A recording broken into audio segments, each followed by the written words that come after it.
Mainit naging laban ng SGA at Korea. Nagkapisikalan doon mga idol. Muntik pang magpang-abot. Maaga pa lang nagkakainitan na itong import ng SGA at Wonju DB. Nagka-trash talkan doon. Ginawang bata naman ni Boban Marjanovic ang kalabang Koreano nagbabawi sa muling laban nila kontra sa South Korea. Ang muling paghaharap mga idol ng Strong Group Athletics sa pangalawang pagkakataon. Yun nga lang, pressure to para sa ating mga pambato dahil kailangan nilang makascore ng 31 points o higit pa ang SGA sa laban nito dahil kung hindi may paglalagyan sila.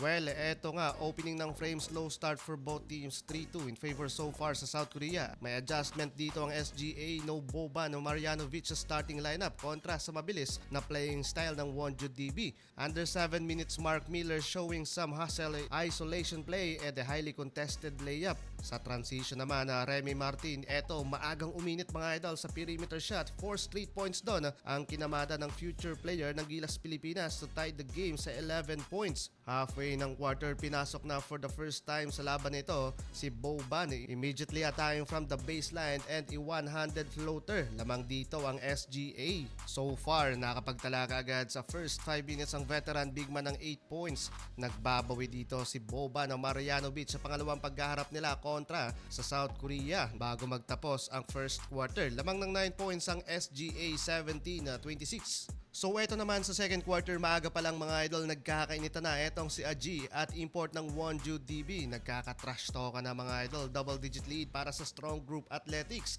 Pero 3-point basket naman ang naisagot doon mula sa local player ng South Korea na late ang close out ni Boban. Kaya down by single digit ang lamang ng Pilipinas pero bumawi kaagad ang big man from perimeter pull-up jumper para maibalik sa 10 points ang kalamangan ng SGA. 10 points na din dito si Boban, leading scorer so far. Naibalik na mga idol ni Tawan Aji ang kanyang confidence from the 3-pointer dahil doon napa-time out ang South Korea. Delikado naman ang kanilang lagay dito dahil maagang may 4 personal foul na ang kanilang import while 2 personal foul naman para kay Alvano. Halfway mark, eto naman for the first time finally, naipasok na din ni Ian Miller ang kanyang unang 3 out of 4 attempt. 5 points na din dito sa laban habang si Matthew Wright hitting a second 3-pointer. Napa-time out doon ang mga Koreano sa 20 points lead ng Pilipinas. Bago magtapos mga idol ang first half, eto muntik pang magpang-abot sina Aji at local player ng Korea kaya nagkasagutan doon sa hatol ng referee Anspo para sa local player ng Wonju DB.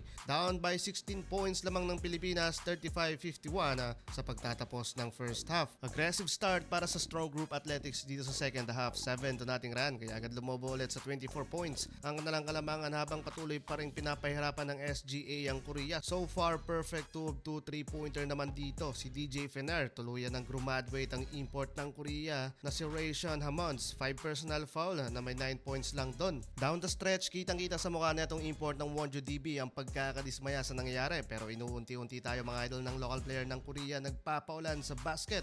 Pero tres din mga idol ang naisagot dyan ng Pilipinas. 9-0 run mula sa perfect 4 of 4 from downtown ni DJ Fener at 3 straight 3-pointer naman ni Ian Miller. Umulan ng 3 mga idol sa last quarter. Panalo ang SGA.